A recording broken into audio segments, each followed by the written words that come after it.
It's time now for This Week in Rock and Roll History, brought to you by Tom Tayback. Take a moment to stroll with us down memory lane to the good old days, those rock and roll gold days. Hi, everybody. Tom Tayback here. Happy to be your tour guide going down memory lane to those great rock and roll days of soda shops and sock hops in the gym. We'll begin this trip in 1956. Elvis begins filming his first movie, originally titled The Reno Brothers, but logically renamed after the producers here, Love Me Tender.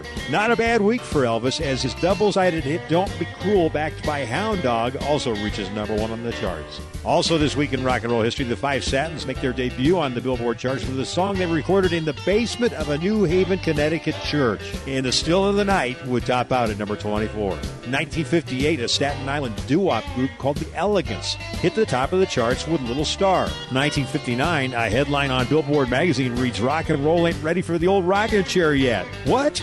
Well, it seems that some thought rock and roll was ebbing, losing popularity. Of course, Elvis Presley, Lloyd Price, Fats Domino, the Everly Brothers, the Drifters, and Ricky Nelson all had a little something to say about that. 1961, Tamla Records, merged later into Motown by Berry Gordy, released the Marvelettes' first single, Please Mr. Postman Will Go Gold, sell well over 1 million copies and become Motown's first number one hit.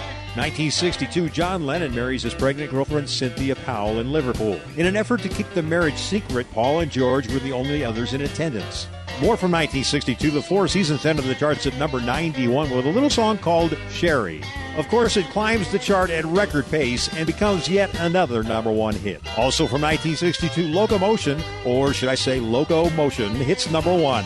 Cameo Records had passed on the song for D.D. Sharp, but Don Kirshner at Dimension Records liked what he heard. It became their first release, and only 5 other songs all year outsold it. 1963, the Ronettes score their only top 10 hit with Be My Baby, produced by Phil Spector. It tops out at number 2. Remember how the Marvelettes went number 1 with Please Mr. Postman this week in 1961? Fast forward a few years to 1964. Motown's main production team brings them a song they just can't stand and refuse to record it. The result?